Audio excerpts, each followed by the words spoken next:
Vegeta, I'm powered up. These niggas power plus what with the kick, get it mounted up. Over 9,000 then rounded up. Bitch, if you broke, then you cannot hang out with us. Green on a nigga like Pycon. I spit hot fire like Dylon and Dylon. Fat Jaden Smith, I'm a Nikon. Picture perfect, Kodak black with a Nikon. Bitch, I'm the reason you sleep with the light on. Pussy so bomb, it get split like a nyan. Rolling while I'm in her box like a scion. These niggas pussy, I don't fuck with no one. Like a shogun, my flow like the ocean. Fuck all of that talking, I'd rather just show 'em. Stuck on the line like the store still ain't open. I gave her a line, she ain't loyal to no one. Might buy a ranch out in Texas, I'm dressed in Italian. I got that green like a salad. Pop me at Addy, she calling me daddy. I fuck on them both, gotta keep it in balance. Silverback Beezy, I'm covered in bait. Saving these hoes, better get you a cape. I want all the smoke like a nigga that vape. They call me Bill Cosby, this beat getting raped. I got some money. Back in here, we got another special guest in the building. I'm gonna let him introduce himself. What's up? It's your boy Trvp Beez, aka the prettiest chubby nigga alive. You dig? I just gotta tell you, I do be on here talking about you so much because you're probably my top 2 favorite indie artists. Period. We had we played Super Vegeta. I put that in our top 3, one of your classics. Thank you. Good classic.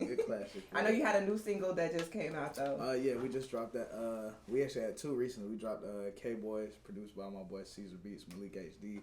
And then we dropped OK, featuring Curtis Williams from 2-9. Shout out to 2-9, you dig? Shout out to 2-9. Oh, yeah. I didn't even know that was still popping. I haven't heard anything recently. That's what's up. But yeah. So how did you get started in the music industry? Wow. I always had a passion for it. Songs would come on in the car. I just rap to myself, rap over everything, and just got connected with the right folks. Started off just battle rapping here and there randomly, running niggas' pockets for it, and then a homie introduced me to the studio, paid for my first session, and it's been love since then. You don't like the battle rap no more? No, not really. Not really at all. Bro. He messed my head up with that one. He was like, "You can rap, you got bars, but can you make a song?" Yeah. And ever since that day, it stuck with me. And I was like, "All right, we full song mode from now until." So. Do you feel like it puts you like a little above than like the normal artist that's just starting out, that you started out with battle rap, so like you actually can really rap before? Yeah, a little bit. It definitely helps with the writing process. Yeah. It's, I don't want to say like the bars come easier, but you get used to stringing together those long punchlines. You get used to slinging together those punchlines that go over somebody's head, but it's also a gut check at the same time. Yeah. But it's an advantage and a disadvantage at times. Yeah. Yeah, but how's it a disadvantage? Sometimes you get too caught up in the bars itself and forget it's fun. For real. But that's where the song process comes in. That making a song takes away from that sometimes, and you get back to get in that mode and really doing what you love to do. Do you have like a specific like vibe that you like to create in the studio? Like every time, I know some artists have like I gotta have this candle. What was that I said the other day? I was like, I go for 80s Miami Vice. Like every time I'm in the studio, that's how I want to feel. It's a lot of my influences from Currency and a lot of his beat choices, The Alchemist, Mad Lib, and just those vibes where you feel like you're riding down the strip at sunset. You know what I'm saying? You can feel the ocean. You can see the lights from the neons, the pinks, the purples. That's the vibe for sure. Are there any things that like you don't like in the studio? Like what are some things in the studio that you just hate? Not much. For real. Yeah. As long as I'm in there, I'm good. I can kind of like block out. We can have 40, 50 people in there. I can block out the noise and still get shit done. So it's the studio for me feel like home for real. Yeah. So how important is it to have a effective team? That's the most important. That is the most important. I tell people all the time, Jesus was the only perfect man to walk the earth, and he had 12 niggas helping him. Yeah, right. Who will I be to not acknowledge the fact that you need somebody to help you out? But that's the biggest. I wouldn't be anywhere where I'm at now without the team.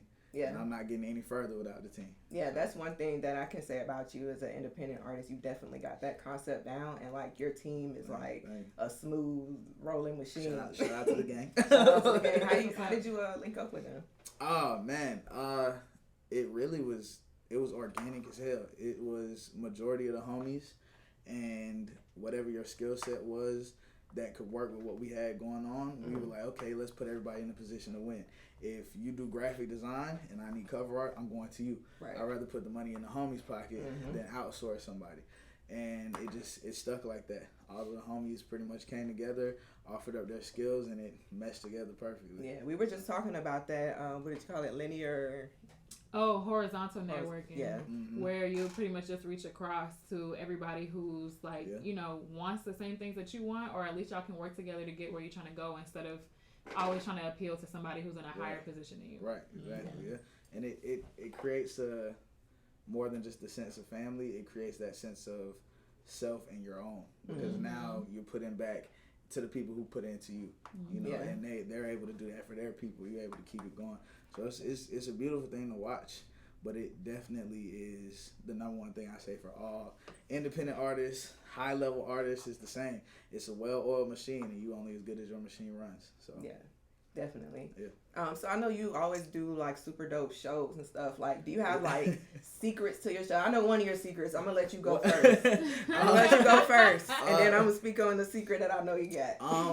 For me, I don't know, it's weird. When I'm in show mode, I'm completely different. I block out everything, and I had the straightest face. People always walk up before the show and they're like, "You mad? Everything good?" I'm like, I'm just focused. And I pretty much just black out and just fall into the music for What about as far as like marketing though? Because I know you always have the marketing. We really are, it's kind of like a guerrilla marketing technique. We it's like we said earlier about the horizontal marketing. That's exactly how I go. I'm going straight out to all the homies first, and if I can have their support, then I'm gonna have the support of the people who support them. And it always has just worked out for us in that way, organically. And then we got Trey. He be up my ass all the time. Like, he does not stop. So he's like, man, we got to get this done. We got to get people out here, and the team is really the driving force behind that. I can post it, and as soon as I post it, the team is on it, and they're getting it out to everybody else. So. Yeah, that's dope that you have like homies and supporters that support you, because a lot of people aren't blessed to have that. But I know one of your secrets is definitely Trey. Yeah. Every time you have a show or something, he is in my inbox, and I always like take that personal. Like when people personally invite me. And then his things are always like kind of funny. Like, you know what I'm saying? He's clever with it. And then when you're on stage, I don't know if it's just him, but your team is like in the crowd hyping people up. Like, nah, you ain't gonna stand around at our show. We're gonna get you involved. We're gonna get you involved every time. Yeah, that's super dope to have that. It's beautiful, man. That's another one of the things about the team.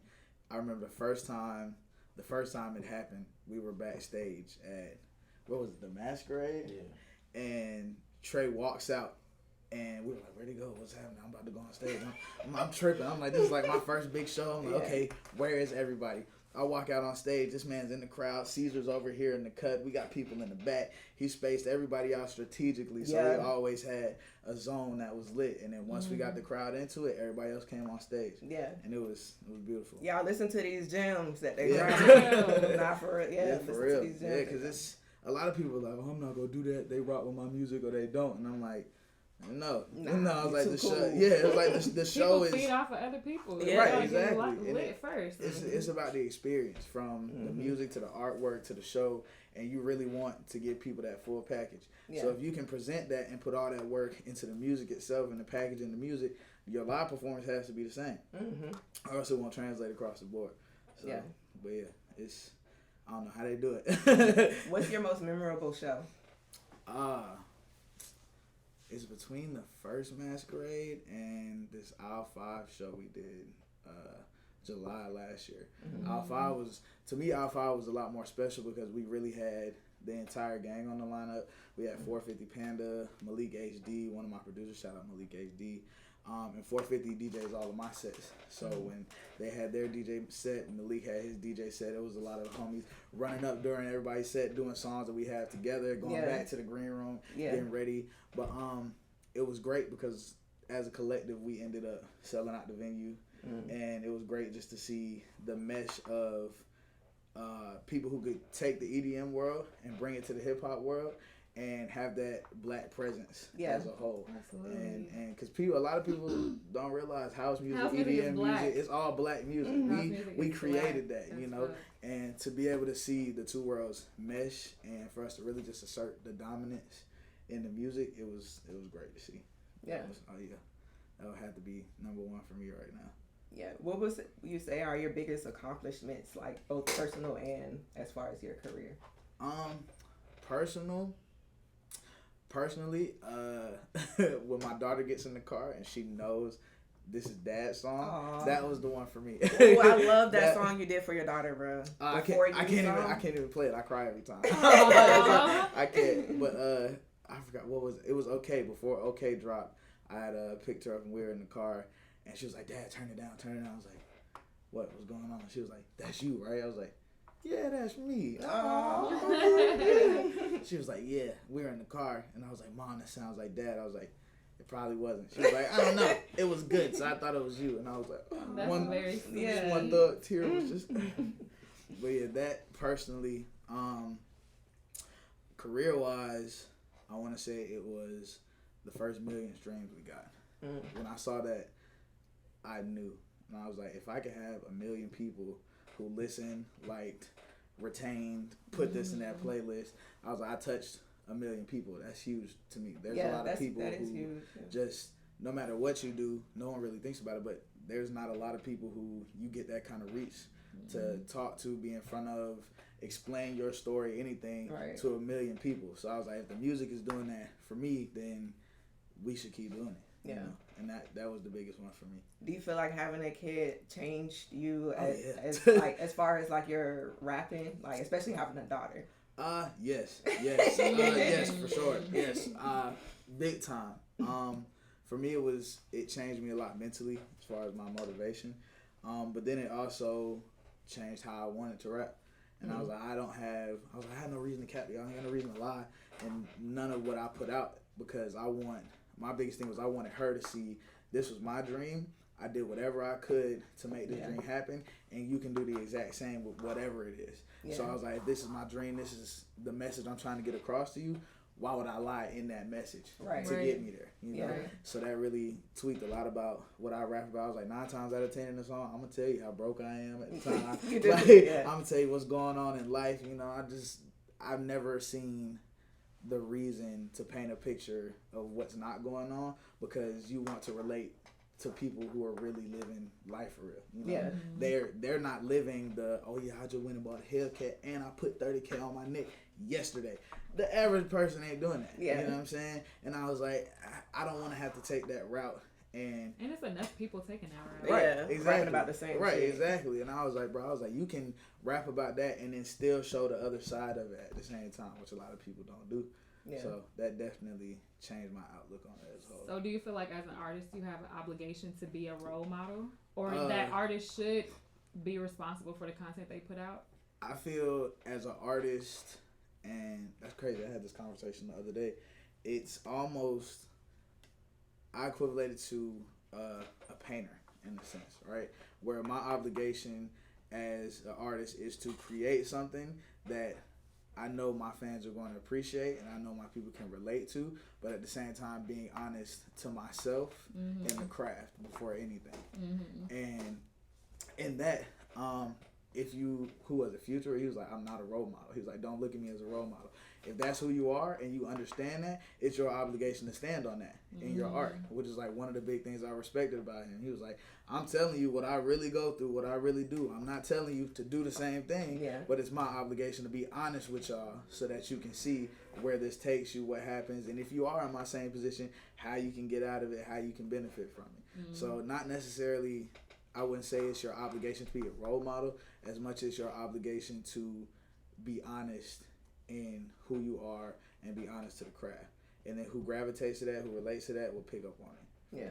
Facts. With that being said, do you think that you'll ever diss people in your music again? Oh, I definitely have. I know you have, but I'm saying recently, yeah, I had. I got some stuff. I only know about Shaquille and whoever the girl was. No, I got some stuff in the vault I had to get off my chest. But you know. Okay. Yeah, for sure. It's just, it goes back to that point of being honest. I'm not going. I said it to your face. I can say it in the song. Right. So. Yeah. But yeah, we're getting back to that. How many projects have you put out so far? Ooh, man, that's tough. We got Trvp Beez, Wavy Baby, The Deluxe, I Love Me Too, PCNA, 6 total, I think. And then we're getting ready for Trvp Beez 2 coming up now. Yeah, so that's Damn, that is a lot of music. Do you ever feel like you're putting out too much music? I don't. I really feel like I don't put out enough, especially in the day and age of streaming that we have now. People's attention spans are so short. Yeah, especially to how like long the songs are, how long the projects are. Yeah. And people give you a 10-track EP, and all these songs are 2 minutes. Yeah. You know what I'm saying? 20 minutes of your time in and out, and then they're doing that consistently every month. So, you know, for me, I always like to put out the quality over the quantity. And my formula, or what I found works best for me, is they like to wait on it. So it's like, they're like, hey, as soon as I start getting DMs, I start getting messages like, hey, I need something new. I need something new. I need something new. I'm like, okay, I got it in the vault, but I just got to make sure it's the right time to release it. But how do y'all make that decision though? Like, how do y'all know, okay, we got this project? Or do you like set that plan out before? Like, I want to make a project. Like, I'm constantly recording. So what I do is I have songs that, okay, I want to do this, songs that I have a vision for, songs that I'm like, okay, well, this could fit this vibe, this could fit this vibe, this could fit this vibe. And once it's time for us, like, let's say Trey sits me down, he's like, okay, it's about time for us to do a project. We need a month out. We go through the catalog, and usually what ends up happening is a group of songs from one time period fit a vibe, all go together, and it just works cohesively, naturally like that. And then we have our outliers, and we have songs we want to go on there. We'll take those, release those as singles, build up hype for the project. But as long as you're creating, you really feel less pressured to put that whole piece together. It kind of does it itself. Yeah. Do you ever feel pressure to make like a certain type of music? Oh yeah, all the time. All the time. That's one of the hardest things about the process, is not getting caught up in how it sounds, how everything else sounds, you know, like how well it would do in comparison. So I really try to mesh both worlds at the same time. What's some of the greatest advice you ever received in the music industry? It was like, you have one mouth and two ears, so shut up and listen.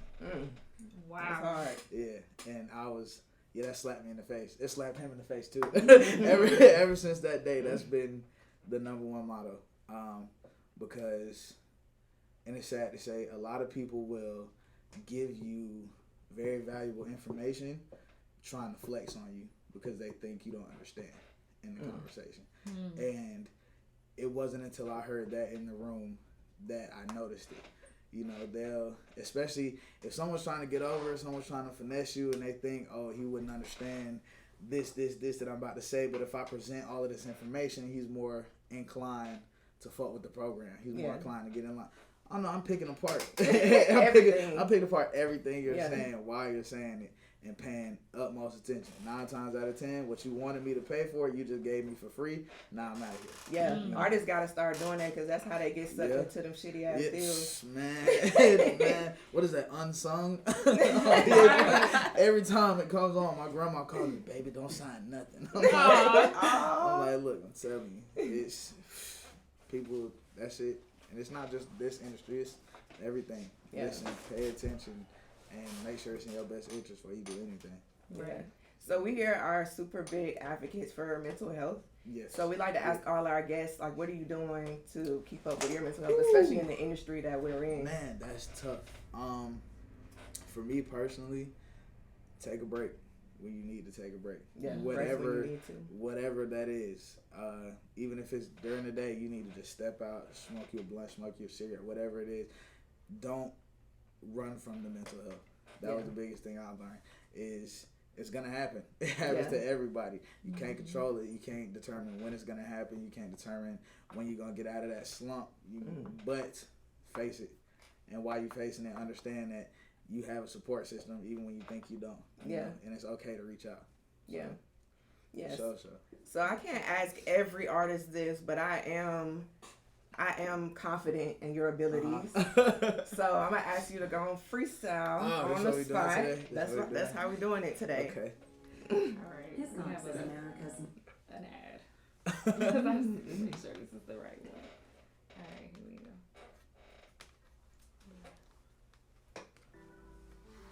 Okay. Oh, the Super Gremlin? Okay.